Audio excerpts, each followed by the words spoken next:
Good afternoon from the 104.5 The Zone studios. I'm Ross Johnston. The Pro Football Hall of Fame announced its contributors semifinalists for 2026, and the late, great Bud Adams made the list, representing the Titans/Oilers franchise. Rams head coach Sean McVay told reporters yesterday that wide receiver Puka Nacua will be good to go this Sunday against the San Francisco 49ers, despite his rib injury. In Titans news, the team was awarded safety Jarek Reed off of waivers yesterday from the Seattle Seahawks. Reed was a sixth-round draft pick by Seattle in 2023 out of New Mexico. He has dealt with some injuries early in his career, but was named to the PFWA NFL All-Rookie team in 2023. Lastly, yesterday, the Cardinals placed quarterback Kyler Murray on injured reserve, which will sideline him for a minimum of 4 weeks. Jacoby Brissett is expected to be the starter in the meantime. For all your foundation repair, waterproofing needs, visit USSTN.com. Breaking news at once in your home for the Titans and Vols. This is 104.5 The Zone.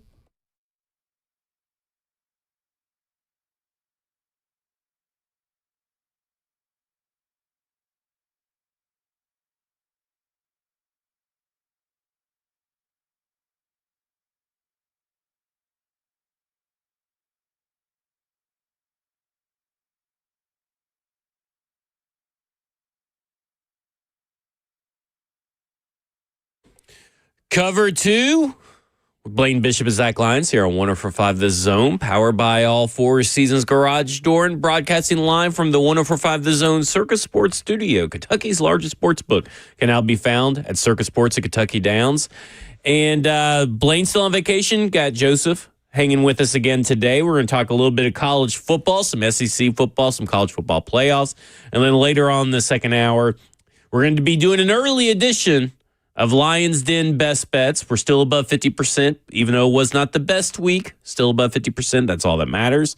And we'll also get into Tennessee Titans as well. I have an interesting question to pose to everybody in that second hour, so you want to make sure that you're tuned in for that. But first, college football playoff rankings came out. The bracket projection came out. And at this point, we're looking at It's kind of hard to get excited in week 11 about it, but it did show some interesting storylines that we should be keeping up with. And just for those that don't know, I'm going to read the bracket projection. For number one overall seed, Ohio State, Indiana, Texas A&M, and Alabama all advanced to the quarterfinals on byes. Then you have a matchup of Notre Dame at BYU.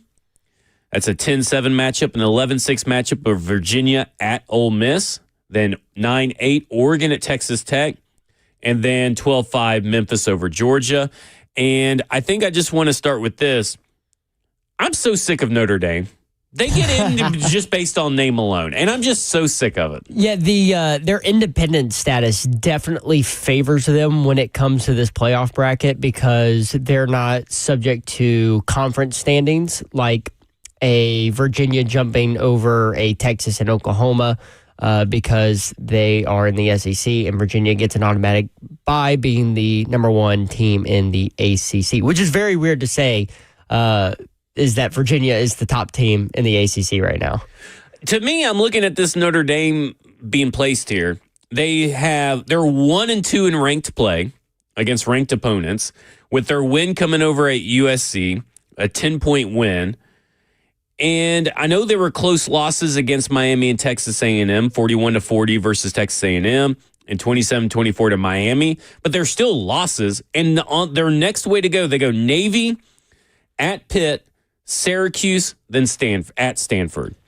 Woo! I mean, if they're in now, that means they have to be in later, right? So right now, according to ESPN's resume index, their strength of record is 15th. Their strength of schedule sits at 23rd. I can't believe either of those are real numbers. They should be much lower, I feel like. So just some teams that they're over. Let's take a look at this. Vanderbilt, their strength of record, 12th. They're ahead of them. Same record. Their strength, Oklahoma, 11th in strength of record. They're ahead of them. And actually, one of the reasons Oklahoma's not in the top 12 is because of Notre Dame. Who else are they ahead of on here? No, that's it. Okay. Yeah. So two teams that are behind them in the playoff bracket.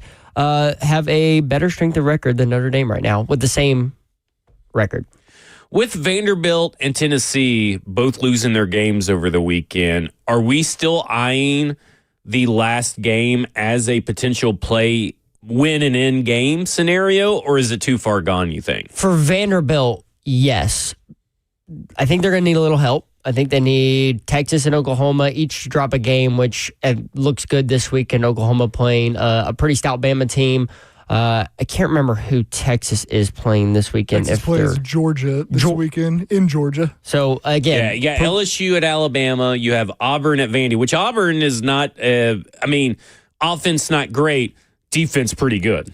And then you have. Bump after Hugh Freeze gets canned, too, potentially. Yeah, little bump. Well, the thing is, Diego Pavia is. Coach bump.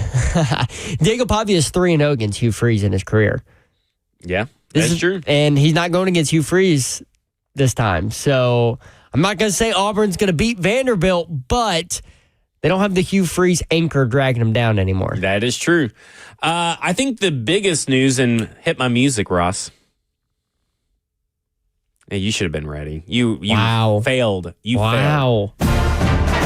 Is that the best football team in Tennessee is ranked. That's right, my Memphis Tigers, alumni Memphis Tigers. Go Tigers, go. Number 12. And they would, let me say something. My bold prediction, if this were to be the playoffs today, I think Memphis would beat Georgia. I don't think Georgia's that good, and I think Memphis would beat them. Okay. Okay, the alumni talk, it's blowing up your head a little bit. Yeah. Well, I'm just saying they are the best football team in Tennessee, and that's been awarded to them by the committee. So good for them. They would run Vandy in Tennessee as well. Oh, no doubt. They've got some They work. would definitely beat Tennessee. Vandy may be, Vandy's such a better team than Tennessee, Memphis has got some work to do. Now, this is the rest of your schedule. So it's Tulane at home at ECU. So you and Bert are going to have to do some kind of bet for that one. Okay, well, here's the thing. What time is the ECU game? That one's at 3 o'clock. Ooh, see? ECU. I mean, here's the thing about Memphis. I don't know if you guys know this or not, but they practice at 11 a.m. That's why they're so good in the 11 a.m. window, because their body's used to the time and everything. And then they end the season with Navy at home. So a pretty favorable schedule to end the season for Memphis. They just, not need to slip up. I'm pretty sure. Like the UAB game. UAB game. Yep. They don't need another one of those. They'll probably need to win their conference championship game if they get there. And I think they'll be this year's Boise State if they can continue not to slip up. I mean, again, best football school in Tennessee, University of Memphis. They are the only ones in the playoffs. And to be honest, the SEC's kind of scared of Memphis. They don't want to let them in. Every conference just keeps trying to shut out Memphis because they're just scared of them. And I just will maintain that fact that they are terrified that Memphis is going to run that conference when they get in there. I don't think we'd be having the same conversation we are right now if Memphis was in the SEC this year, but it's neither here that's nor because there. Memphis would be probably in the number 3 slot where Texas A&M is at. Okay. Listen. You already have Alabama in there. You don't get to claim Memphis too. Pick one. I went to school at Memphis, and I've been an Alabama fan since the 80s. I can have both. Pick one. Well, if they played each other, I've already said, I've gone on record, if they play for each other, I root for Memphis because it would just be so fun for Memphis to get a big win like that. It would not hurt me as an Alabama fan to see Memphis win. Okay. Because I'd be happy that my alma mater, who has worked its way up to prominence and it keeps getting shut out, for it to get some big wins, and I would love that. Also, there's a much higher probability that Bama makes the playoffs in the future compared to Memphis, so you gotta ride with them while they're hot. You gotta ride with them while they're hot. Okay, I respect it. Yeah, I mean, we know you're down in the dumps over there with your 3-loss team or whatever. Yeah, Okay, we're talking about the playoff bracket, not Tennessee. Tennessee's not involved in it, unfortunately. So let's get back to this playoff bracket. Some interesting things from here. Well, BYU and Texas Tech play each other this weekend. That is exactly what I was about to bring up. And did I hear Ron Slay say on 3HL just either 2 days ago or yesterday that he thinks BYU's overrated? Was that him? Oh, I don't remember. I know that Dawn. Don't want to put words in anybody's mouth. No, I don't want to put words in his mouth. I know that I thought someone said it on 3HL. Dawn, who has covered BYU this year, thinks that their quarterback, true freshman, wears a weird number. I think he's like number 47. It's odd for a quarterback, but she thinks he is legit. What's his name? It's like Bear something, but Bear Bachmeier. Yes, him and his brother actually both play for BYU, and he is a legit talent at quarterback, and is rightfully leading that team to that 7th ranking and that 8-0 record right now. Big task on the road against Texas Tech. Which did you know? Did you know about the Texas Tech tortilla throw that they do every? You know they banned it. Really? They officially banned it. The AD came out, I believe it was last week, maybe 2 weeks ago, and said, hey, guys, look, I know this is tradition, but we got to stop throwing tortillas. It's hurting us. Because they got to pay a fine every time they throw tortillas on the field. Is it per tortilla? Oh, no, that would be very expensive. I mean, how much are they getting fined for the tortilla throw? Well, not anymore because they've asked them to stop. How much were they? I believe it was maybe 50 or no, because the conferences do the increasing fine. So the first offense is so much, second offense is even more than that. So I don't remember how many they got before they got that, but I do know the AD came out and said, "Hey guys, stop throwing their tortillas," even though this has been a tradition for decades. Well, here's what they should do: they should just throw tortilla chips.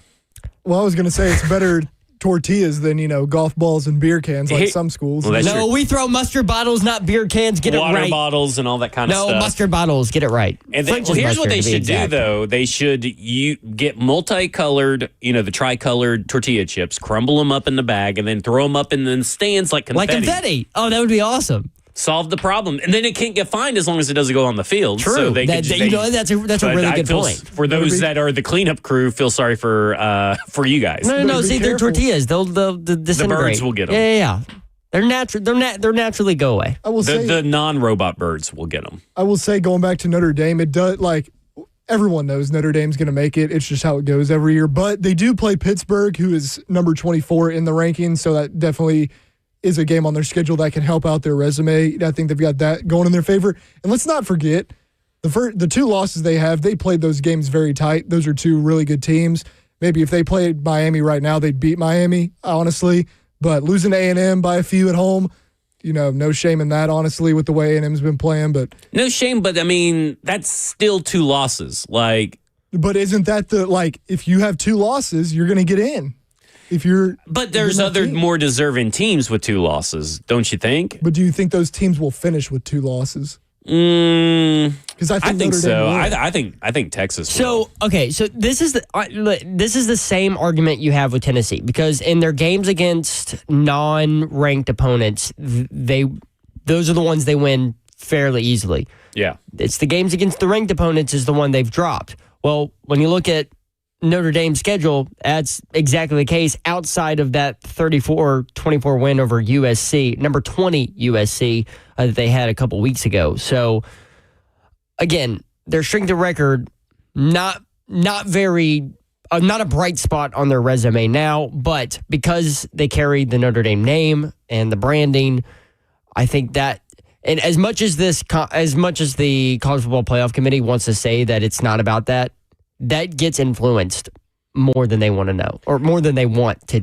let people know. And I'm not a Marcus Freeman hater or anything. I think he's done well. No, I think he's a good coach. Lots of people don't like Notre Dame, though. Yeah, but when you kind of look at this, is why I feel like in the days of college football playoffs, if you're an independent, I don't think you should be in. I think you have to pick a conference. I'm kind of tired of the independent thing. Pick a conference, let's go. Because any conference should be open to adding Notre Dame. Think of the revenue you're adding, the rivalries you could have, the recruits and all that kind of stuff. And I know Notre Dame, it's more of the conferences need Notre Dame than Notre Dame needs the conference, but you need to make Notre Dame need a conference. I still think it benefits Notre Dame more to stay independent because they don't have the conference ties. And right. Whether you think that's fair for teams in the SEC, they got to play Georgia and Alabama and Tennessee or LSU every year. It is what it is. It's kind of how the cards fall. And again, to be honest, It's week 11. Most of the stuff will change. Like Memphis will probably be number 4 by the end. It's all done. Okay. Well, that's all I'm trying to say, though, is I get why people are frustrated by it right now. But one, it's the first, edition of the rankings this year. And two, like, Notre Dame's probably going to make the playoffs. Just deal with it. Like, And they'll continue to never have a championship.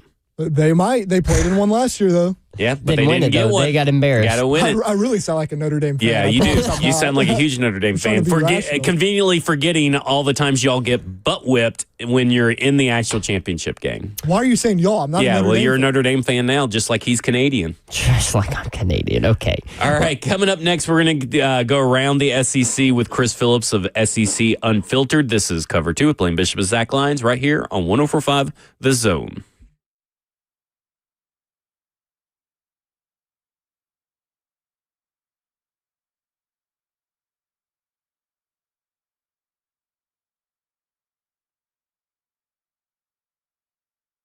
Parents, when your teen athletes get injured, every practice miss matters. So don't let an injury sideline you for the season or your dreams. Introducing the Edge Athlete Recovery Program, a 2-month, twice daily sublingual peptide protocol designed to help your athlete heal faster, recover stronger, and get back on the field safely. Our science-backed peptides BPC 157 and TB 500 support muscle, tendon, and ligament repair with no needles, no downtime, and no hassle. Safe for teens, non-GMO, gluten-free, and easy to take home. Optional add-ons include M-Scope, functional sessions, and regenerative orthopedic treatments to accelerate recovery even more. So don't wait. Give your athlete the best shot at a full return to sports. All you have to do is just call Edge Peptide Therapy at 615-724-1878, or you can visit them at edgepeptide.com to schedule an office consultation today. Edge Peptide Therapy knows every game, every practice, and every dream matters.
Cover 2 with Blaine Bishop and Zach Lyons here on 104.5 The Zone, powered by All Four Seasons Garage Door. And we're going to go to the phones, and we're going to go to Chris Phillips of SEC Unfiltered. Chris Phillips, tell the people where you're headed to this weekend.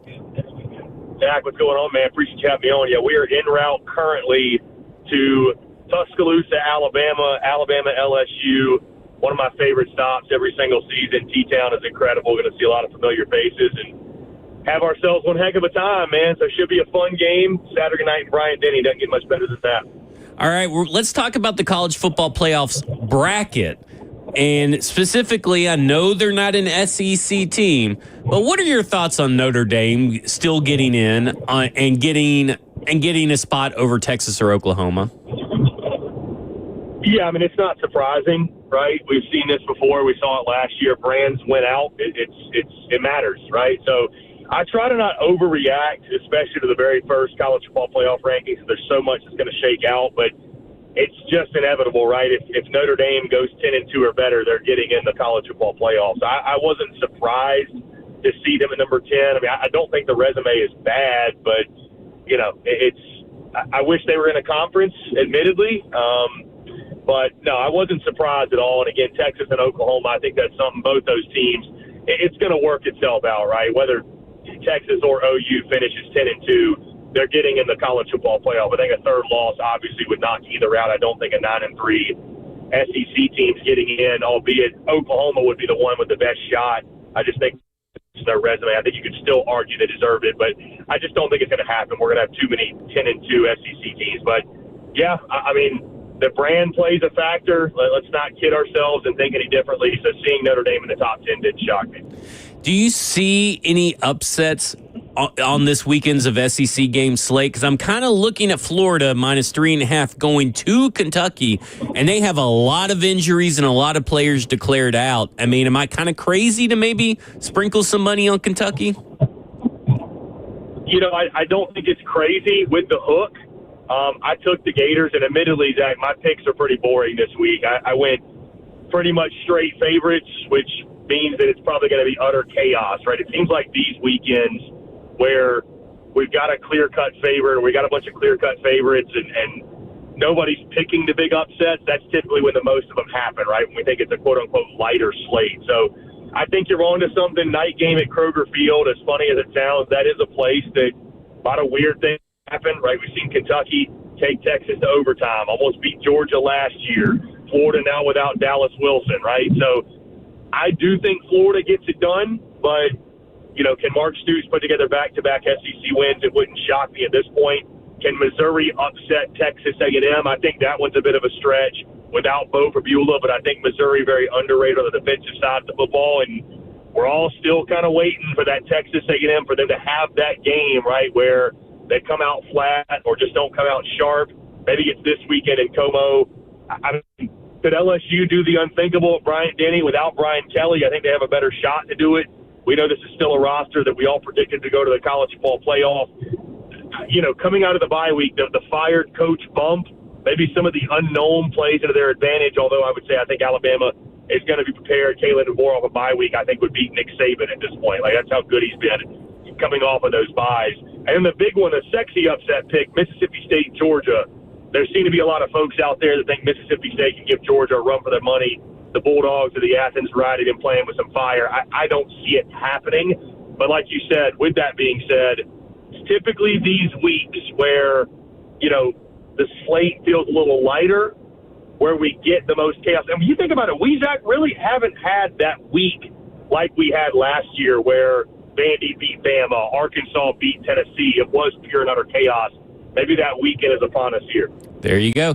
All right, we're going around the SEC with Chris Phillips of SEC Unfiltered. Chris, speaking of those upsets, I'm looking at one of these games this weekend, Auburn at Vanderbilt. So it is very known that Diego Pavia is 3-0 against Hugh Freeze in his career. And there is no Hugh Freeze at Auburn anymore. And DJ Durkin, the interim head coach, has come out and said, hey, we're going to have one sole play caller. Do you see any chance that Auburn walks into Nashville and upsets the 16th-ranked Commodores? I mean, is there a chance? There's a better chance without Hugh on the sideline. I will say that, which I thought this was going to be the week that Hugh Freeze got the knockout blow. I thought it was going to be poetic with Diego Pavia putting the final nail in the coffin, but obviously it happens a week earlier, and I think, heck, it should have happened weeks earlier than that. What a novel concept, right? Having one single play caller to call the plays on every single down and distance in the ball game. I mean, I think it certainly helps Auburn. Do I think they have a shot? I think their defense alone gives them a shot, guys. I mean, they haven't surrendered. They're just one of 3 teams in college football that have not given up more than 24 points in a single game this season. The other 2 teams being Ohio State and Indiana, 1 and 2 in the college football playoff rankings. Obviously, we know Auburn is nowhere near that. So, yeah, I mean, I think if you're Auburn defensively, DJ Durkin, if you can get the football off of Diego Pavia a couple times, I think get them outside of themselves and not playing Vandy football. What do I mean by that?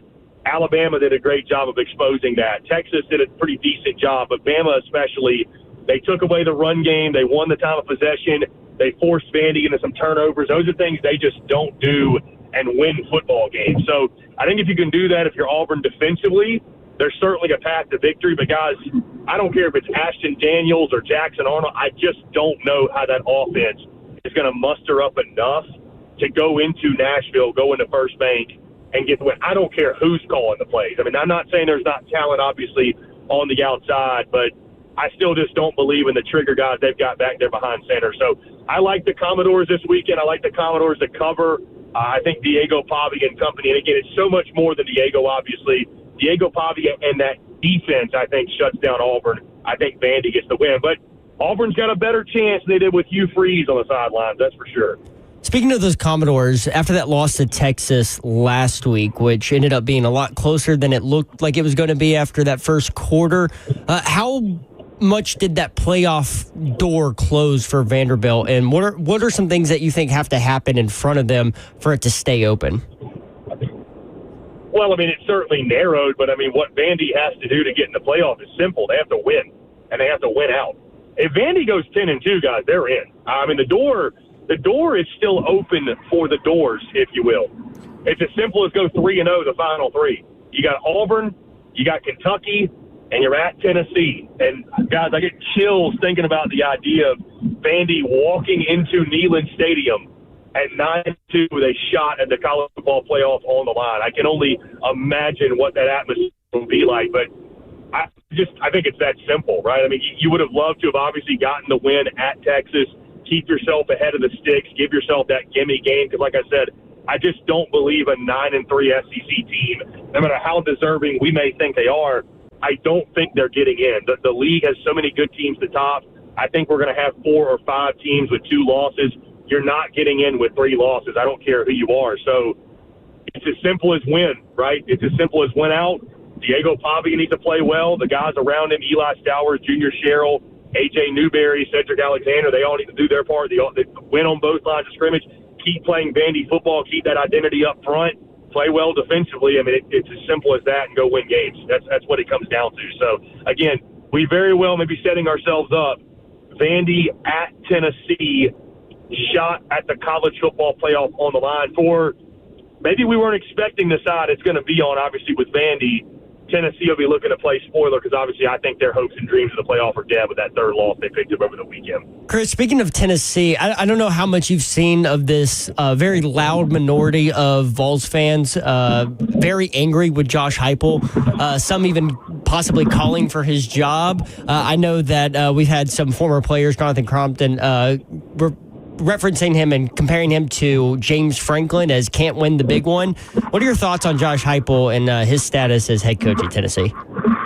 Well, I want to defend a lot of my Tennessee buddies, too. Obviously, living in Nashville, I've got tons of them. It is a very, very, very small minority. Yes. And it's unfortunate that we highlight the minority to the level that we do, but that is the gift of social media, right? The loud minority gets a voice, and that voice gets amplified. So I want to make sure most Tennessee fans, I'd probably say 95%, even if they're disgruntled, they love and support Josh Heupel. They understand how grateful they are to have him and, the job he's done with Tennessee football, obviously. But, yes, to that small minority, that very loud minority, guys, I said this earlier in the week, and I'll just echo it here on y'all's show.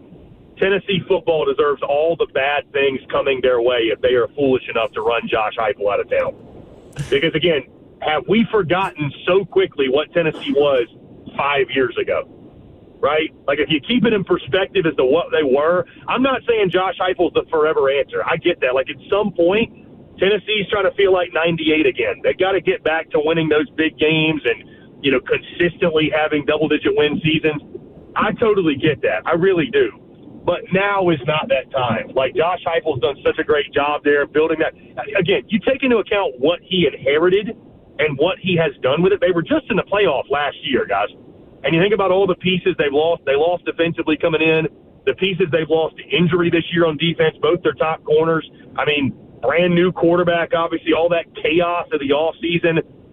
I picked them to go 8-4 this year. Like, I don't think 8-4 is some travesty of a year where they drastically fell short of expectations. I get it. The Oklahoma loss was really, really tough to stomach. I understand that. Listen, I talked with some of my Tennessee buddies, like, I get it. You have PTSD. You see things happen that tick you off and remind you of the old days, but it's not the old days anymore. Josh Heupel's the right coach for you right now, at least. Moving forward, I think he's the right guy to lead this program. They'd be absolutely crazy to run him off. And like I said, it's unfortunate we're giving this minority such a platform, if you will. But I do think it's actually a good thing to remind folks this week, hey, let's all acknowledge Josh Heupel's doing a great job.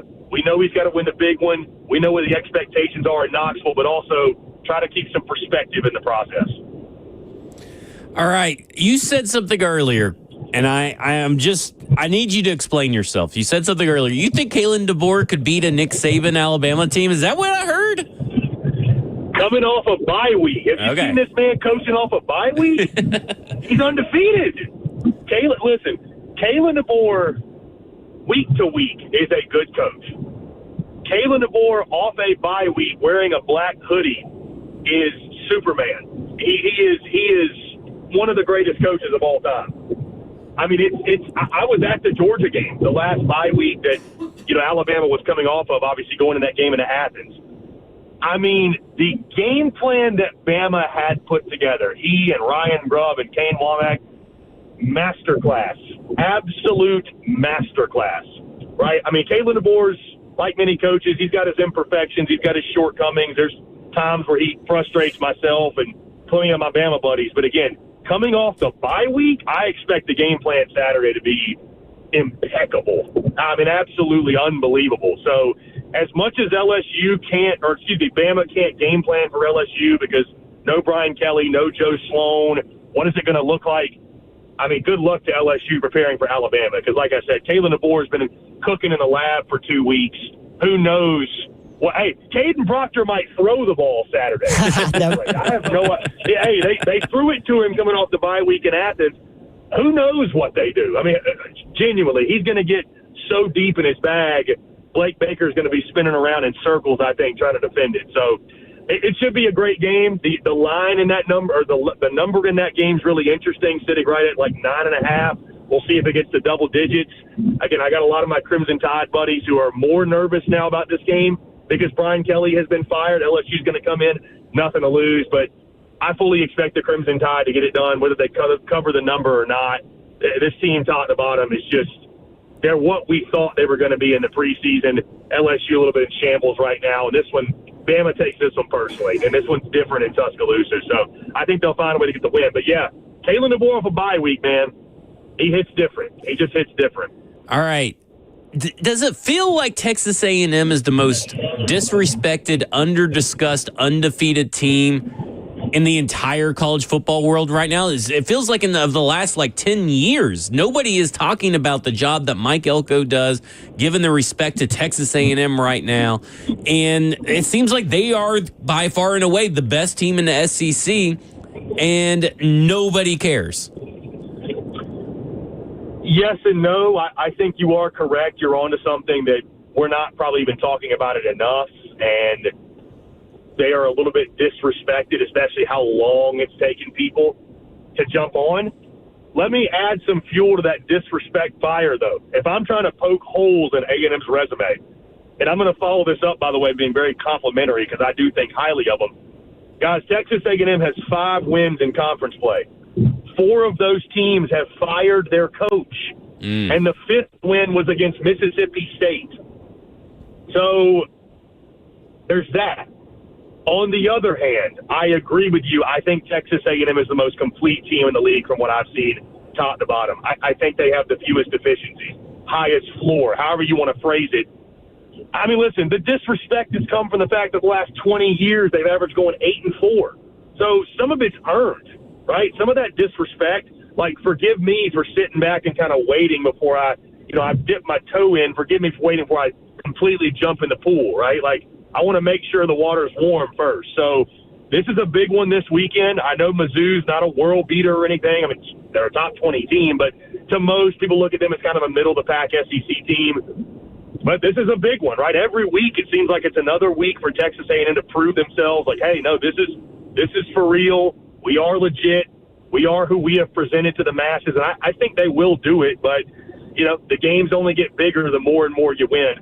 The good news is this: I equated A&M to the golfer on the back nine, up 3 or 4 strokes, going to the final couple holes. The challenge for them now is mental, right? Everybody's patting them on the back, how great you are, but the job's not finished yet. The job's not finished yet. You're not going to go 8-4. Congratulations. I don't think you're going to lose to Samford, right? You're not going to go 8-4, but we saw you stumble down the stretch last year around this time too. So go out there, handle your business, continue to prove it's a different Texas A&M. But I will agree with you. The job Mike Elko has done should be one that we sing the praises of, and they're very well on their way to Atlanta in the college football playoff. And right now, I would say that they do end up getting there. Last question: is Texas back? No, God, no. Is Texas back? What? Listen, hey, I know we're hyping them up because they beat Vandy, and they should get that hype. Vandy's for real, for real. They still feel like a 9-3 team to me at best. I just, guys, like, not to spoil it, but they've got the bye week and they're going to walk into Athens. There's just no way I'm going to pick them to win that game. I'm sorry. I don't care how good Arch Manning's been playing. Georgia at home at night. Good luck. Good luck. You know, I mean, you still got Texas A&M to deal with. Hey, Arkansas is a tricky little game in Austin. Don't sleep on that one. So, no, I as well as Arch Manning has been playing, and he has been playing great. He's turned it around. The offensive lines look much better. We know they're elite defensively. I still think they're going to be just on the outside looking in, whether it's Georgia that gets them or A&M that gets them or both. I do think they're going to fall just short of the playoffs. So, listen, for Texas, are they back from the standpoint they're a national relevance? Yes, for sure. Is Texas all the way back, though, until they win a national championship? I don't know. Or how about an SEC title? Let's start there. I like it. Chris, real quick before we get out of here, looking at the 3 quarterbacks in the SEC that are in that Heisman talk. So Ty Simpson out of Alabama, Marcel Reed out of Texas A&M, and Diego Pavia out of Vanderbilt. How are you ranking those 3 today without knowing what's going to happen the rest of the season? So I'll start at number 3, and it's probably a little bit unfair, but I'm going to go Marcel Reed at 3. And again, this probably fuels into the disrespect and the underrated, what have you. I think Marcel Reed's Heisman chances are actually hurt a little bit. That the perception is, and really it's the reality, like, he's a key cog in it, don't get me wrong, but I mean, the running game is the bread and butter of Texas A&M, right? Like, that's the thing that's really, and the passing game's been good. Don't get me wrong, it has. He's taken steps forward. I think he's still, makes some not wise choices at times, throws the ball into coverage, has had some turnovers this year. But all in all, he's been really good. But I'd put him at 3. Again, I think when you think of Texas A&M, you think of the running game and the defense first, not so much Marcel Reed. I go Diego Pavia at number 2. I mean, again, he's an electric factor. We've all seen what Pavia does. I don't know if the numbers are quite gaudy enough. And if he gets that team to the playoffs, certainly, it's only going to boost his chances, and I'll probably argue he at least deserves a seat in New York. But, guys, think about this. Last week against Texas was the first time this season Diego Pavia has thrown for over 250 yards against a Power 4 team, only the second time in his career. I just don't think the numbers are quite there to be the Heisman front-runner in the conference. And that leads me to number 1, and that is Ty Simpson. And Ty Simpson was my pick in the preseason to win the Heisman Trophy. I took a lot of beatings after week 1 when Bama lost to Florida State of how crazy and how stupid I was. And you look back, Ty Simpson actually didn't play bad in that game. He was one of the few guys that actually played worth a darn in that game. But all he's done from there is keep it going and only excel and elevate his. He's at a different level than everybody else right now, man. He just is. The decision making is great. He had an opportunity 2 weeks ago to lead his team down the field and go win a ball game. He did that. Checked that box off. The numbers are good on a weekly basis. He's taking care of the football. He's getting the football to his playmakers and distributing the football really well, guys. They're averaging like 8-9 guys a game are getting a catch. It's not like it's just Ryan Williams or just Jeremy Bernard. They're spreading the football around. Again, he looks poised. He looks confident. He's putting up the numbers. I mean, I think Ty Simpson, not only number one in the SEC, I think he should be the favorite right now nationally to win the Heisman Trophy. A game like this Saturday is going to go a long way in that. And listen, I'm biased. I bet on him to win it. So, I mean, I'm going with Ty Simpson to win the whole thing. There you go. There you have it. Chris, remind everybody where you're going to be at this weekend. Yeah, now, guys, I appreciate you. So, Tuscaloosa, Alabama, or Alabama LSU. Check us out at SEC Unfiltered, X, Facebook, Instagram, TikTok, podcast, YouTube, our website. You already know the drill. But excited for a great weekend in T-Town, guys. It's going to be one for the ages. I can just say that. So we're looking forward to it. There you go. Chris Phillips of SEC Unfiltered. We greatly appreciate it. We'll see you next week. Yeah, guys, have a great weekend. We'll talk next week. Hey, you too. Appreciate you, Chris. All right, coming up next, we will head off and talk about, wrap up our SEC conversation, because I do think this Auburn at Vanderbilt matchup is pretty good, but Texas A&M and Missouri also very good. This is Cover 2 with Blaine Bishop and Zach Lyons here on 104.5 The Zone.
Cover 2 with Blaine Bishop and Zach Lyons here on 104.5 The Zone, powered by All Four Seasons Garage Doors. 615-737-1045 is the number. I ask you the question I asked Chris.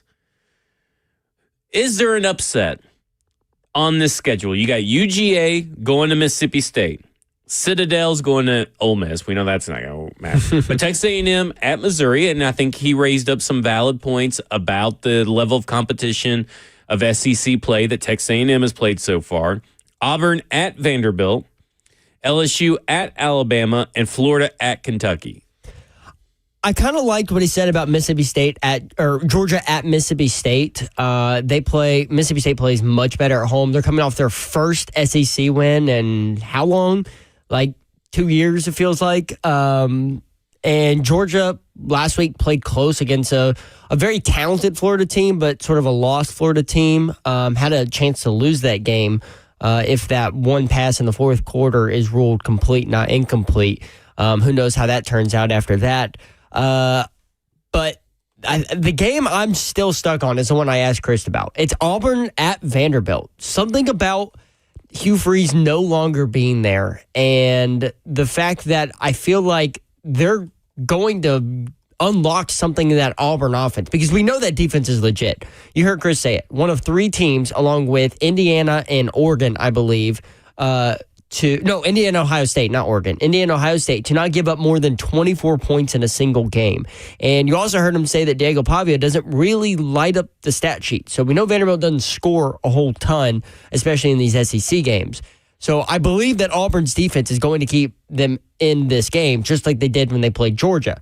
Now, the question is, can the offense, now not led by Hugh Freeze, where there's no confusion at play caller and quarterback and all of this, can they piece together an average offense and get them over the hump in this game against a team where they're kind of sliding a little bit?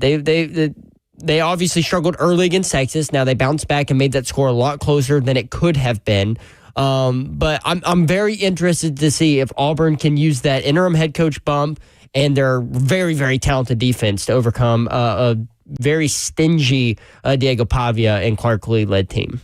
Yeah, I'm very interested in that game because, like you talked about the Auburn defense, and really, will this kind of like the interim head coach? There's a different parallel between Mike McCoy. Mike McCoy is the antithesis of your normal interim head coach. He's playing like a guy that has everything to lose. He's too scared. He doesn't take a lot of shots, not a lot of risks. But with Auburn, feels like, screw it. You ain't got nothing else to lose. Let's just toss it up to Cam Coleman 14 times a game. And listen, they're going to have to make that guy happy because there's already talks of him potentially entering the transfer portal after this season. Oh, he gone. I think he doesn't have chance. To go very far. He could just come over to Alabama. Or Tennessee. No, he doesn't want to go to that school. They don't win anything. In the pros, he'll come to Tennessee. That's right. But yeah, like Cam Coleman, just throw it up to him. I mean, he's your best player. Just do it. Just spam the play. He's arguably, talent-wise, the best wide receiver in the country. Now, I know his stats aren't necessarily saying that, but also look at what offense he's playing in. Yeah. And look at what that offense has done. It is not very complimentary of him. And it's very hard to understand why Hugh Freeze, and I know it's because they've had quarterback issues, but it's very hard to understand why Hugh Freeze wasn't getting that offense working like it should have with the talent that they have, especially with Cam Coleman out there at wideout. And listen, I think there is some upset potential with Missouri. Missouri has a pretty good offense, enough to be able to score points. So can Texas A&M's defense as a unit stop that offense? But I also look at Missouri's defense. They have 2 NFL edge rushers on their team. They've been playing exceptional on that side of the ball, in my opinion. And Damon Wilson, one of the edge rushers, who I talked about the beginning of the year, before the season started, I think we were at Yazoo Brewery for the college game day kickoff. And I said, put Damon Wilson on your radar. And he's now going from like 6th, 7th round talk all the way up to first because he's playing unbelievable. Can this Missouri defense slow down Texas A&M? And if they can't, can the offense keep up with Texas A&M? That's where it's at right there. Right now, Texas A&M is favored 6.5, but they're on the road. I almost want to sprinkle a little bit of money on Missouri. But the upset I got my eye on is Kentucky. I mean, they're at home at night, 3.5-point favorites according to ESPN Bet, which is about to be shut down anyway. And Florida has their list of their players that are out is a mile long. It looks like a 2021 Titans? Yeah. That's what it looks like. Including a name that's on that list is their star freshman wide receiver, Dallas Wilson. Yeah. Like, to me, I'm looking at it and I'm going, man, this seems like the team that really needs to be on upset alert. And I just, I'm looking at it. They're missing a lot of rotational players on both offense and defense as well, besides starters. I don't know. I'm just looking at this game, this Florida at UK, and I'm like, I kind of don't understand why Florida's even favored, and is favored at least by 4.5, which is pretty much telling you that if this was played at a neutral site, they would be like 7-point favorites. I think they're favorites because talent-wise, Florida out-talents Kentucky. But Kentucky's been playing above their talent in my mind. I agree with that. I 100% agree with that. And they play a lot better at home. And that game's at night, right? Yeah. So, and they played. How is Kentucky getting all these night games at home? That's very odd. Very odd. Very weird atmosphere to give a bunch of night games, too. It'd be better just put them on at midnight so nobody has to watch them. That's true. I want to go back to that Missouri-Texas A&M game just real quick. So looking at A&M's schedule, the 3 games they had on the road. At Notre Dame, 41-40. Very close win. I know where you're going with this because I won money off this on the Lions Den Best Bets. At Arkansas, 45-42. Another on the road, very close win. And then at LSU, now that game was 49-25, but LSU more blew up in the second half, and A&M took advantage of LSU's mistakes in the second half and pushed that spread up a lot bigger than the score was after the first half. But A&M does tend to fall off a little bit on the road defensively. So I'd be interested to see what Missouri could do. Now, Missouri doesn't have their quarterback. They have hit the over in all those by a mile. Also true. 47.5-point over-under. Seems like that would be a good bet. Are you not worried? In that game, the only thing that worries me is the fact that Missouri doesn't have their quarterback. Bo Pribula out for the season with that ankle injury, and I'm not sure how much that freshman quarterback will get them. I don't know. We'll see. All right, coming up next, we're going to switch gears to the Tennessee Titans. We're going to talk about why the Jarvis Brownlee Jr. statements maybe say more about one person than it does about the player himself, and that person is not Mike Merganzi. This is Cover 2 with Blaine Bishop and Zach Lyons right here on 104.5 The Zone.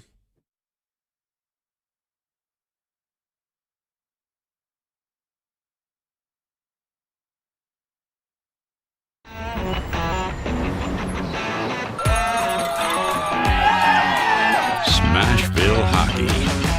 Around here, it can sound like a language of its own.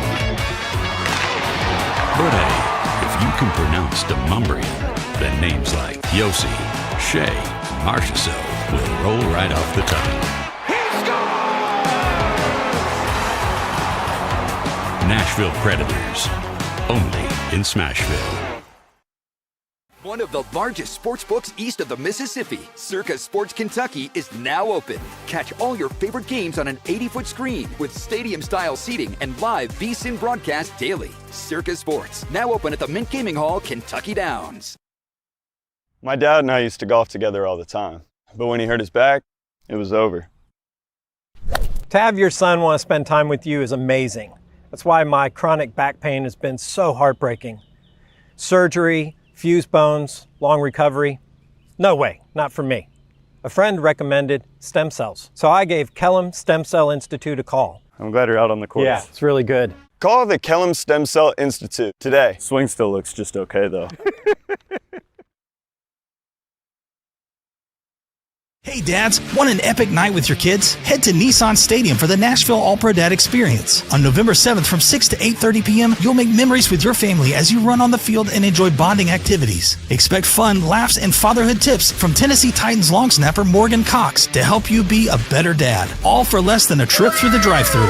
Just $35 gets you an unforgettable time with your kids. Register today at allprodad.com/events. The Nashville All-Pro Dad Experience is brought to you by Amazon, Arby's Foundation, Coca-Cola Consolidated, Colgate Bright Smiles Bright Futures, and Pinnacle Financial Partners.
Good afternoon. It is 2:02 from the 104.5 The Zone Studios. I'm Ross Johnson. The Pro Football Hall of Fame announced its contributors semifinalists for 2026, and the late, great Bud Adams made it, representing the Titans and Oilers franchise. Rams head coach Sean McVay told reporters yesterday that wide receiver Puka Nacua will be good to go on Sunday against the 49ers, despite his rib injury. In Titans news, the team was awarded safety Jarek Reed off of waivers yesterday from the Seattle Seahawks. Reed was a sixth-round draft pick by Seattle in 2023 out of New Mexico. He has dealt with some injuries early in his career, but he was also named to the PFWA NFL All-Rookie Team in 2023. And lastly, yesterday, the Cardinals placed quarterback Kyler Murray on injured reserve, which will sideline him for a minimum of 4 weeks. Jacoby Brissett is expected to be the starter in the meantime. For all your foundation repair and waterproofing needs, visit USSTN.com. Breaking news at once on your home for the Titans and Vols. This is 104.5 The Zone.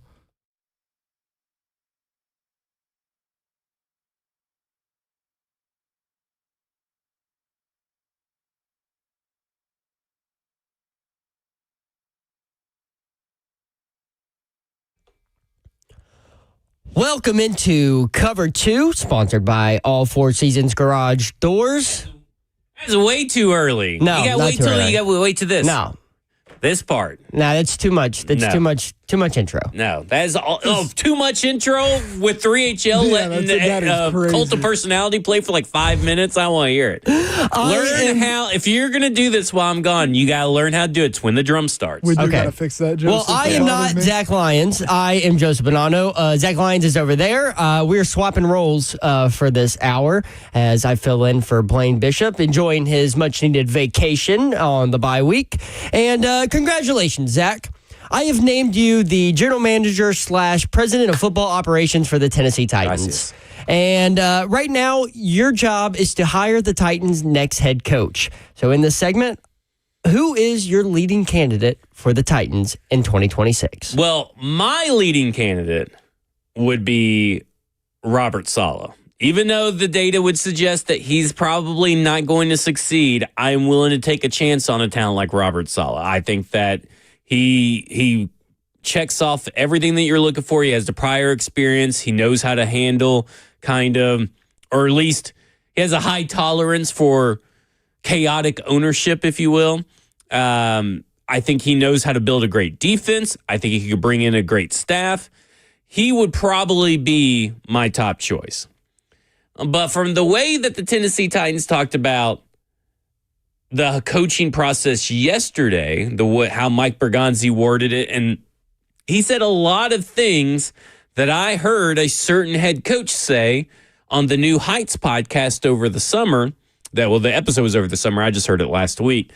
And it leads me down the path that I pretty much, if I was betting money, I would bet money that Matt Nagy is going to be your next Tennessee Titans head coach. But I would at least be open, unlike the current Tennessee Titans regime, to guys like Zach Robinson, Jesse Minter, Chris Shula, younger guys that have proven it, that may not have the prerequisite requirements that they are looking for, the experience and the head coaching that they have done in years past. But I personally would probably go Robert Saleh as my top choice. Brian Flores would be there, but I don't think Brian Flores and I don't think Amy Adams Strunk, my owner, is going to let me hire Brian Flores since he's currently suing the NFL. So I just kind of have to throw that one out there. Well, let's talk about this Matt Nagy thing that you're hitting on real quick. Ross, could you please play what Mike Bergonzi said yesterday when asked about his involvement in the Titans head coach search? What cut is that? That's number 8. There's a lot on here. Number 8. You know, we're in the process with it now, but, one of the things that me and Chad have talked about, too, is, the GM and the head coach work together every day. So I think it's imperative that we make this decision, who's the best leader of this organization coming forward. I know I don't want to touch on the head coaching topic, but I do want to mention this, though. But, me and Chad have had conversations, and it's important that, it's a fit, not only fit for the organization. We want a leader here. I don't care if it's defense, offense, that they have a working relationship with the GM, myself. We'll come together. We'll make the best decision for that one. So what part of that references you towards a Matt Nagy potential hire here in Tennessee? I think the leadership and the working relationship that he already has with Matt Nagy, and the working relationship that Matt Nagy, or that the current general manager, wants to have with the head coach, seems like a fairly easy transition. And we'll talk more about the culture stuff in the next segment.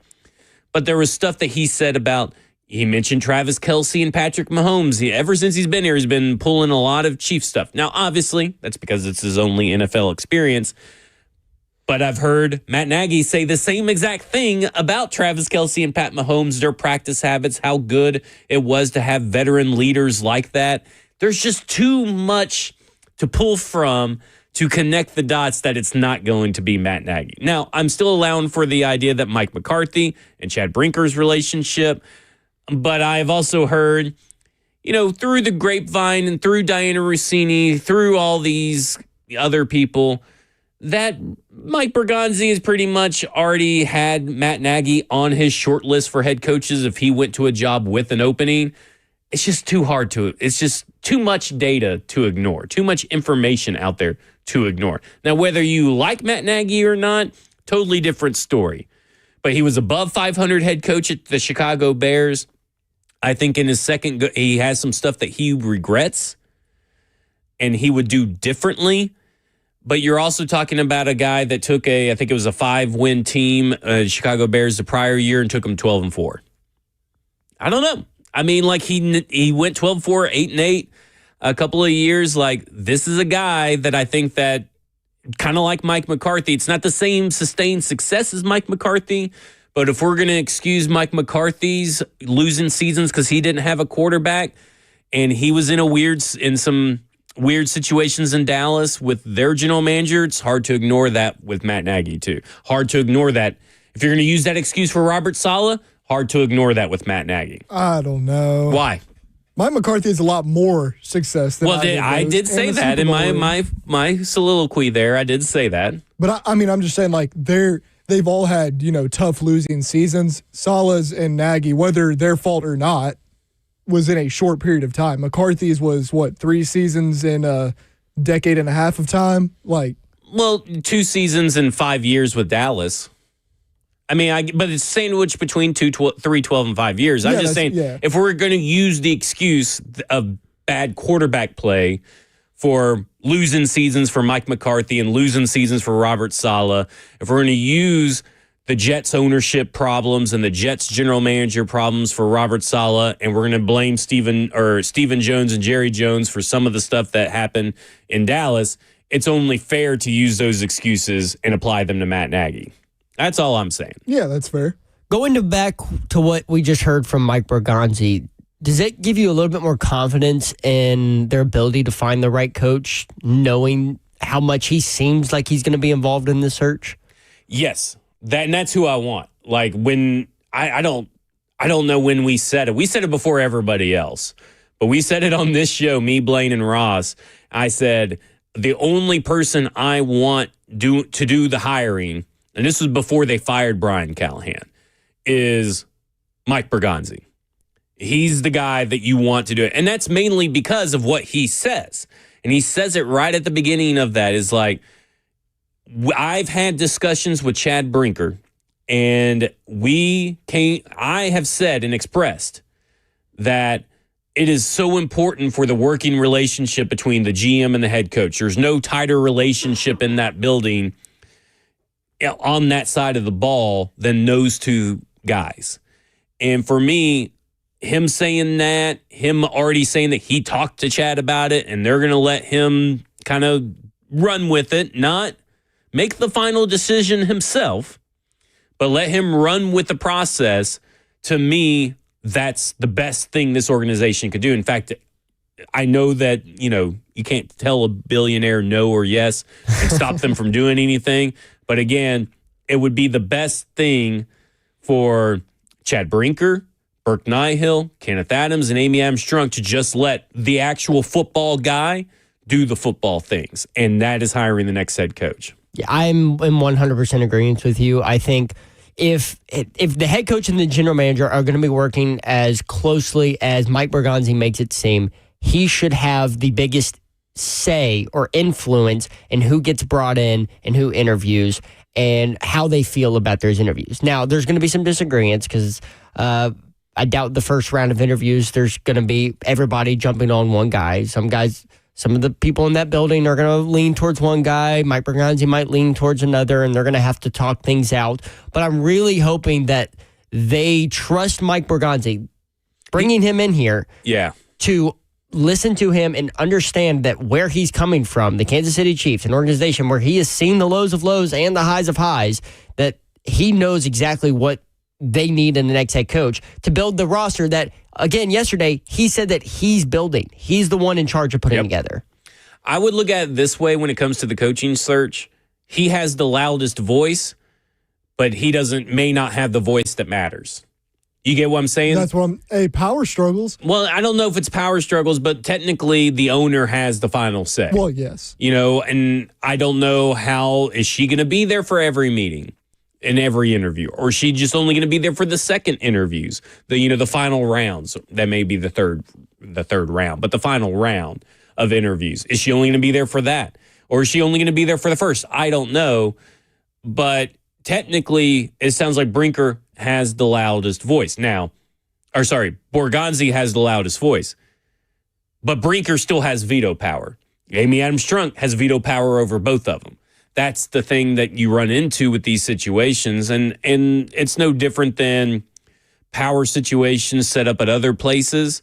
The owner always has final say. It's just that, are we going to have a lot of noise filtered around this, or is it just going to be, hey, Brinker or Borgonzi, this is the guy that you like, and he tells Brinker that, Brinker tells Amy that, and then they're like, okay, this is your dude. This is the guy that we're running with. We're going to give you, the rest of Cam Ward's contract to see how it goes, and there's your timeline. Because they are preaching patience a lot, and I think that the next head coach isn't, like I've seen a lot of people talk about bridge head coaches.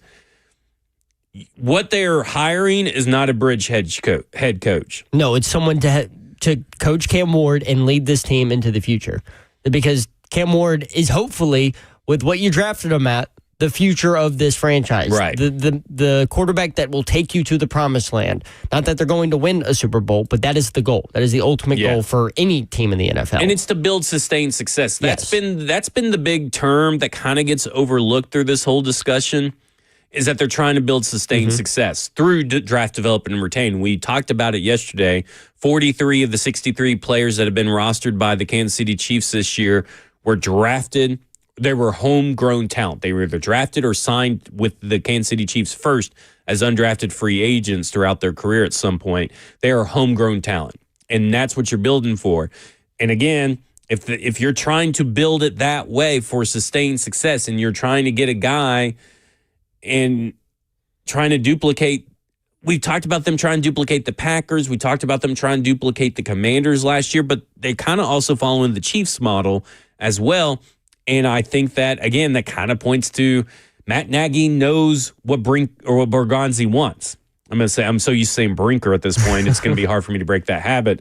But he knows what they want. It would be an easy transition and easy fit. Now, if that should not preclude you from hiring someone else or hiring the best person for the job.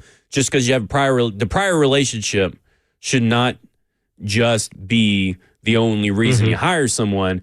But I do think Matt Nagy has learned from his mistakes. I think he is a guy that is adaptable on the offense. And I think when you go into your first, I can't remember who said it, probably Robert Saleh had said this in an article recently, but or maybe it's even Brian Callahan, but you don't realize everything else that head coaches have to contend with. And in your first go around, sometimes that's a little overwhelming if you don't have the right processes in place. And from what I understand, Matt Nagy, by his own admission, put those processes in place and then kind of drifted away from those processes over time. And he truly regrets that. And I think that when you sit down and listen to him talk, you would kind of understand, okay, this guy kind of gets it all. He understands it. Does not mean that, I wouldn't take that same chance on Robert Saleh. I just think that you do at least have a guy between the two that at least has a winning season. Robert Saleh never did.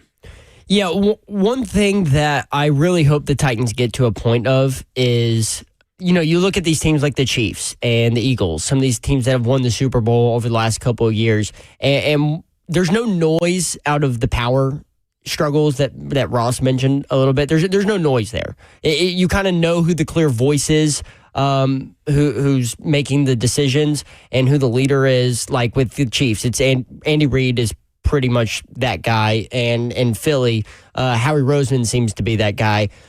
I just hope Mike Borgonzi here in Tennessee is the guy to steady all that, pick the head coach, and then just start winning football games. Build your roster, start winning football games, and get to that point where you get that sustained success. All right, up next, we're going to take a break, but when we come back, we're going to talk about these Borgonzi comments on Jarvis Brownlee Jr. You teased this right before the top of the hour. We're going to dive into it here and who this really points to when talking about the Titans culture. That's coming up next. This is Cover 2, broadcasting live from the 104.5 The Zone Circus Sports Studios, sponsored by All Four Seasons Garage Doors.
Cover 2, segment 2 of the second hour here on 104.5 The Zone at the Circus Sports Studio. Sorry, I'm sucking on this Halls that Bert gave me, and I almost choked there.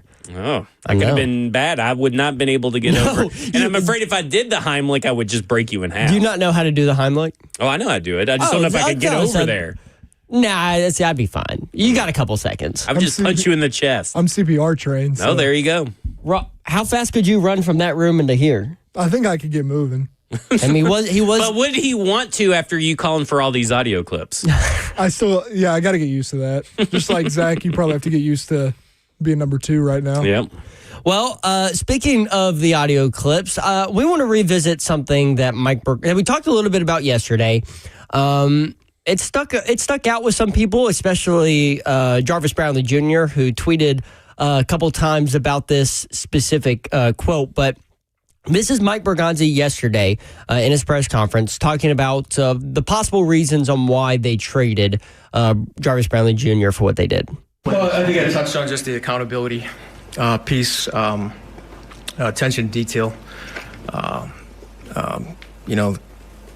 the willingness to get better every day. And so I don't want to specifically, touch on that because Jarvis is a great kid, and I wish nothing but success for him. When you say that there are some times that you can't teach that culture with the program you have now. Yeah, that's hard to explain sometimes with the culture in the locker room. When you have a standard in the locker room at some point, when you're winning a lot of games, when you bring a player in, they know exactly what they need to do, or they know they won't be there very long.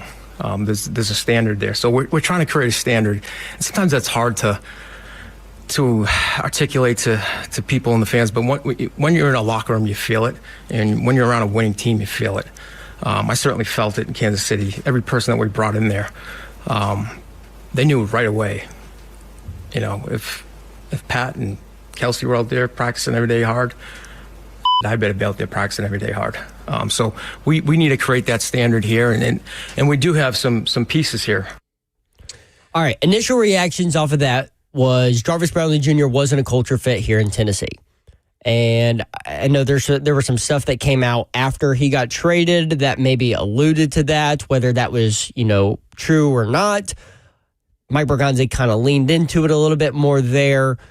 But back to the question of where do those culture issues, who's to blame for the culture issues here in Tennessee? And you have a theory. I don't know if necessarily blame is the right word, but this is what he said. When you have a standard in the locker room, when you bring in a player, they know exactly what they need to do. They're trying to create a standard, is what he says. They're trying to create a standard. I think this is a huge indictment on Brian Callahan. I mean, let's be honest here. He's had about a full year and then a full off season to try and create a standard that, sure, winning cures everything, right? But he's trying to create a standard, and there was obviously no culture. What did we talk about yesterday? Is like maybe Jarvis Brownlee Jr. is a victim of circumstance. This culture wasn't ready to handle someone like Jarvis Brownlee Jr. Again, that goes back to the head coach. For me, this is a huge indictment of Brian Callahan. And he talks a lot about accountability through this whole thing, and we brought it up a little bit yesterday about Jarvis Brownlee Jr. saying that he's not going to change the way that he plays, and guess what? He hasn't had a penalty, and he hasn't changed the way that he plays since week 1, and that includes games for the Tennessee Titans and New York Jets. So he was a little right for now. But we also remember talking about Brian Callahan not thinking that his play calling was the issue.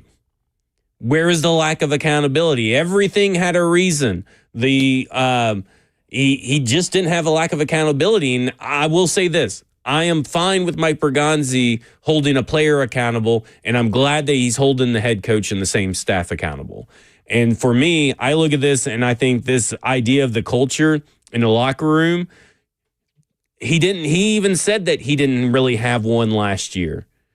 And I get that it's a losing season, but Brian Callahan kind of admitted it. Remember, he had that huge sit down with Easton Freeze and talked about all the mistakes I've learned and everything we need to do differently.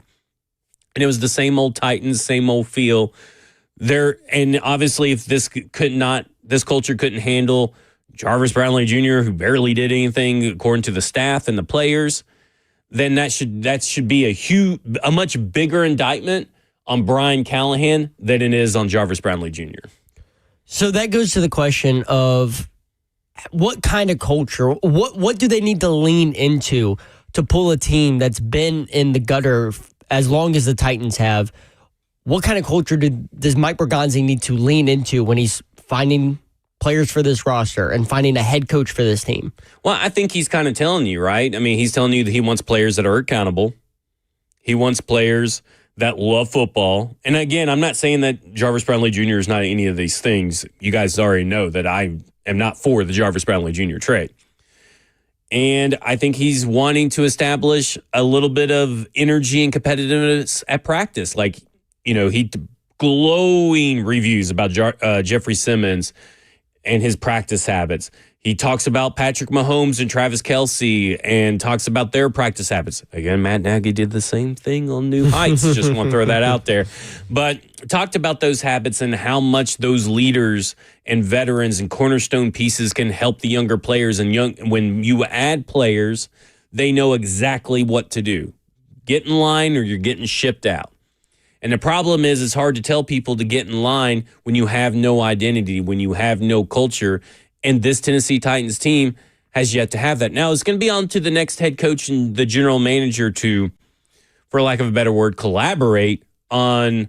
Oh, don't use that word. I know. But to collaborate on what the culture final stamp cemented is.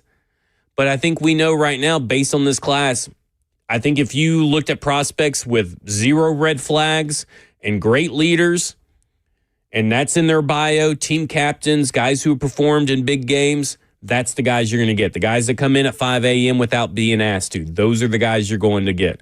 And that will help build a culture of winning, and it's up to the head coach to deliver on the messaging, to deliver on the vision, and to keep them all rowing in the same direction with a clear vision, because that's what Bergonzi provided yesterday. Now, I know we had the caller yesterday call in and say, well, they should have traded Big Jeff, and they should have traded Arden Keene. They should have traded Tony Pollard. But those kind of guys, especially with Big Jeff, because like you mentioned, what Bergonzi, the glowing reviews he gave him, that is a type of guy you need in your locker room when you are starting from zero. You need someone who goes above and beyond every single day. And yes, not everybody is going to give the same level of effort in practice that Jeffrey Simmons does. Not everyone's going to show up at 5 a.m. like Cam Ward does. But you need those guys in your locker room that are going to lead by example. Because if you're going to draft and build your team through the draft and development, you're going to have a lot of young guys on your team that are still learning and figuring out their roles in the NFL and how to navigate an NFL lifestyle. And to have a guy like Jeffrey Simmons, like Cam Ward, who can lead by example for a young movement, a youth movement, which is what Mike Bergonzi wants this team to be built through, is a youth movement. Those are the type of guys that are going to be most important in your locker room. So I don't have any problem with the Jeffrey Simmons not being moved. I didn't want him to be moved. I thought his place right here is in Nashville, and he just donated a bunch of equipment today to a school. Yeah, and he's the type of guy that I think you can lean on when you're in this situation, when you've been a losing franchise for so many years. Now, you need the right pieces around him. You need a right head coach. You need the right GM. You need to make those smart decisions in free agency and the draft. But if you're going to center a team around anybody, Cam Ward and Jeffrey Simmons are probably the prime example to do that. Well, first to touch on that, because that's a great point, Joseph, is like, we've talked about this before on this show. They don't have many guys on this team that have won in the National Football League. Big Jeff has. Now, I know you don't attribute wins to a defensive lineman, but he knows what it takes. He's seen it in the locker room. He's been to an AFC Championship game. Yeah, but on the side of this trade, I'll never understand the business side of it because, we talked about, the O-line has a ton of penalties. They're not getting rid of any of those guys. So does L'Jarius Sneed when he was playing. Sneed hasn't changed the way he plays. I know he's been out, but when he played, he picked up a lot of penalties. They paid a lot of money to get Sneed. Jarvis was, a 6th-round pick? Yeah. That's the business side of that. Fifth? Yeah. But regardless where he was picked, he was not playing like that because he earned a starting job in his rookie year. So I don't understand the business side of it, and I never will. For the practice side, if that is real, that he wasn't practicing hard or had issues at practice. I never saw it at practice. Yeah, I'm not saying. I mean, he almost got in a fight when they went down to Tampa Bay with a fan. Well, as some people will count that as a negative, but we don't know what that fan said. Also, or to cause a confrontation. Also, I think Jarvis Brownlee brought the energy every day. Yeah. The few times I went out there in training camp, I saw him bring some energy. All I was going to say is if that is real, then I do get the trade because there's only a few guys in the National Football League and they're veterans at the top of their positions that could, not practice really hard and probably, go out and dominate still. But a young guy like that, if you're not showing stuff at practice and you're not working your craft consistently at practice to where people can see it and you're getting better, that's an issue. So if that really was going on, I'm not saying it is, but if it was, I understand it a little bit more because you don't need that on a team full of young guys. My thing is the misconstruing of what he said. Because they asked him about, are you going to change your play style? Are you going to change your play style because of all the penalties? And he said, no, I'm not going to change anything. That's him saying, I got to play within myself and be true to myself. But I also know I got to quit with the penalties. And guess what? He quit with the penalties. I get that there were 3 penalties in that first game and it sucks. But we're totally forgetting that he had no penalties the very next game. And then he has had no penalties over there. He wasn't saying he wasn't coachable. He wasn't really he wasn't even not taking accountability. Is that right? Did I get too many knots in there? But he was just saying, I'm not going to change who I am and my play style. It's what got me here. It's what let me play for a full 17 games last year. It's what let me be a starter this year. And Denard Wilson said the same thing. He loves his play style. He's got to learn how to not do penalties. But that's not the same thing as what that question and what that answer means. If you have to ask a guy to change his again, let's do this because we're getting a little bit off track. Yeah, because we're diving right back into Jarvis Brownlee Jr. When it's really about Brian Callahan and him failing as a head coach in many ways, but the biggest way is providing direction and culture for these players to latch onto. Now he tried things. I don't want to make it think like he just ignored the whole culture thing. He tried that since. He did the games in the or I guess that was before. That was the voluntary mini camp before the summer. He did the whole locker room switch up thing during training camp that got way too many questions asked about by some media members. But he definitely made an effort. Didn't work. It just didn't work. And I think that speaks to when you talk about leadership, accountability, that kind of stuff that they're holding these players to. Kind of feels like Brian Callahan didn't have their style of leadership and accountability that they needed to turn this into a successful franchise. And I kind of go back and forth on this. And it's something that we're probably going to talk about tonight on Football Under the Effort, 6 p.m. Central Standard Time, right here, wherever you get your Zone TV. Nice plug. Is that I feel like they kept Brian Callahan without knowing they were going to draft Cam Ward. I think they kept Brian Callahan thinking they were going to trade back. And then they fell in love with Cam Ward around the combine. I don't think they were really necessarily looking for a quarterback. I think they were open to the idea, but they weren't necessarily quarterback, has to be quarterback, has to be quarterback, has to be quarterback. And I think that if they knew they were going to draft Cam Ward before they decided they were going to hire or fire Brian Callahan or keep him and fire him, I think they would have fired him. I mean, and it's hard when you have to replace your general manager too, because now if you're looking for a general manager and a head coach in the same offseason that you have the number 1 overall pick, that's a lot on a franchise's plate. But that's actually the best way to do it. It is the best way to do it. I think they would have done it, though. I think that if they knew... They should have, and it's a whole different discussion that they should have. But I think that if they knew that they were going to be falling in love with the quarterback, because they didn't fall in love with Cam Ward until they met him. It took a while for them to meet him, didn't it? In February, the Combine was their first meeting. I don't think they were really going into, because even Mike Berganza even told me at the... Senior Bowl in our one-on-one was, I haven't really watched a lot of these quarterbacks. No. And because, he came from Patrick Mahomes, so why is their scouting department watching any quarterbacks? And so I kind of feel like if they knew that they were going to fall in love with Cam Ward and really go quarterback, because I think they were kind of team trade back and then transitioned into team Cam, that I don't think Brian Callahan would have been kept around. I think that would have been put into their, your pros and cons list. And I don't think Brian Callahan would have been kept around. And that's, again, a bad process that needs to be called out, if true. That's just my it's a theory. But it goes back to, again, Brian Callahan had a shot to save his job, but the data says that it wasn't going to really happen. And I think he, on multiple fronts, failed to learn from his first year. Well, the good news with that is I think Cam Ward is a special of enough player, both talent-wise and his mentality, that he can overcome having his head coach fired in his rookie year. You can have a good culture with a bad roster. I was just going to say, I just got a question before we go from this segment. Do y'all think that they're getting into flirting with a dangerous territory of trying to get too specific type of player? And what I mean by that is they're trying to look for the same personality types. You obviously got to get different types of players, different positions, but I'm worried that they're looking for a specific type of guy. And the reason that worries me is because I think the best teams have plenty of different personalities, but they just all have the same goal to win and to win a championship. And the head coach of that team is able to get them to buy into that same goal despite, different types of personalities. I brought that up yesterday that you kind of don't want the same player A over and over and over and over again. And I'm hoping their decision on T'Vondre Sweat, which I asked if you were going to make that same decision on Sweat, why not give that same chance to Jarvis Brownlee Jr.? But I'm hoping that the decision that they made was Sweat and not moving him.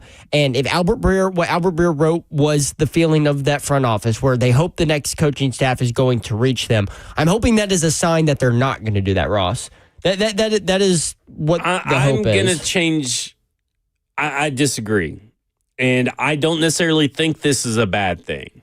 Now, if they were looking for the same types of guys? If they're looking for the same types of guys, because they're trying to build a foundation and a culture, and then you add in the other guys. I think that's the steps. They're building a soup.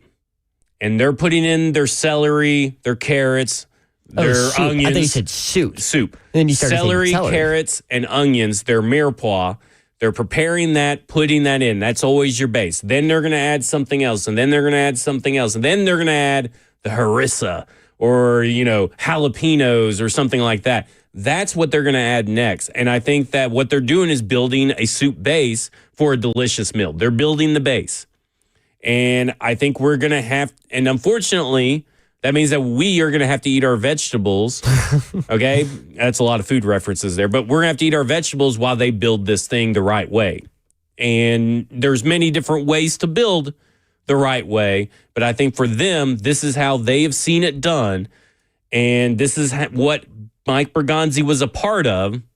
So that's what he's most comfortable doing. And he's actually done it. He's been a part of it on the ground floor in all of his little positions over at the Kansas City Chiefs. And I think you got to understand that it's going to kind of be cookie cutter for a while. That's another food reference. Cookie cutter for a while, but it's going to end up being decorated later. I just wish that they would have used the little bit of flavor left in the pot when they were making the soup. Yeah. That flavor being Jarvis Brownlee. And I agree.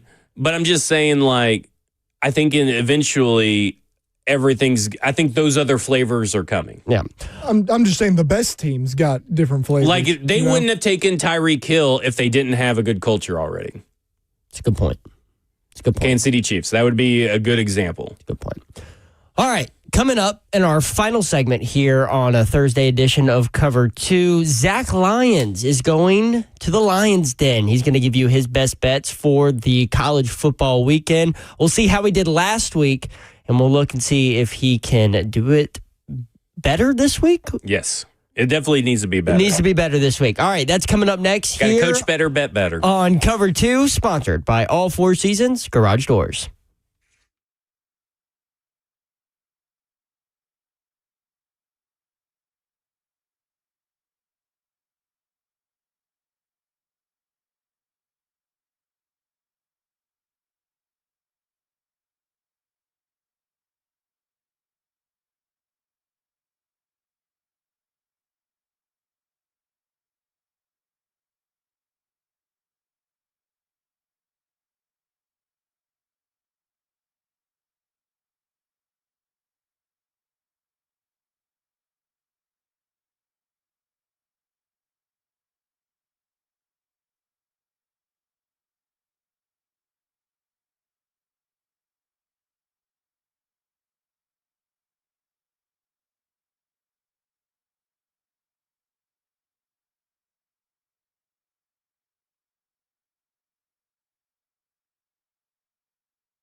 All right. Welcome into the final segment of Thursday edition of Cover 2, brought to you by All Four Seasons Garage Doors. I'm Joe Spinano. Zach Lyons over there, live from the 104.5 The Zone Circus Sports Studios, and it's time to enter the Lions Den. Now, Zach, can you just refresh the people on how you did last week? Last week, I had some close losses. Really, Georgia Tech really disappointed me. I've been riding Georgia Tech for a while. They kind of, got blown out. UNLV, that was a tough one. They were pretty close to winning that one, -4.5. And Tennessee, of course, you guys couldn't close the deal. So thanks a lot for that. It's maybe why I'm a little bit better. And this is why, I just, keep betting Memphis because they're actual winners, unlike University of Tennessee. But Texas bailed me out. Texas -3, North Texas -6.5. So right now I stand on the season. It's very close, guys. This is 21 wins out of 40 total bets for 52.5%. So above 50%. Hey, that's a winning record. That's a winning record. Real quick before we go into the this Matt Nagy of betting. Okay, before we go into this week's, what's your final goal for percentage for win? I would like to be now. Just a personal best for a college season for me would be to get to 60%, but anywhere above 55 and above is great. I like it. Are we ready to go? We're ready. All right.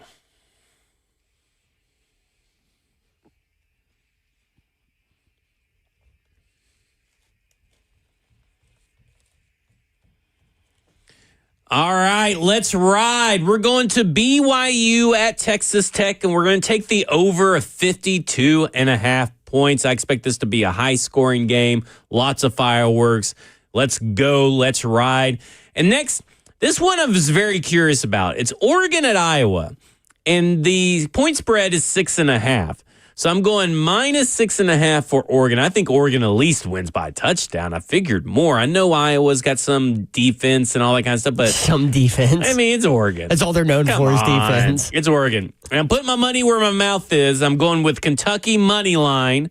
I'm going to not go for them to even cover it. If I'm going to go, I'm going to go big, and I'm going to go with Kentucky money line right there for plus money. And then Duke at UConn, -9.5. That one's for Ross since he is a Duke fan. So I'm going with Duke -9.5. He's a Duke and Notre Dame fan. Didn't know you could be both, but that's what he is. So Duke -9.5. And then I'm going the over, like we talked about earlier, the over 47.5 points, Texas A&M versus Missouri, over 47.5 points. And here's why.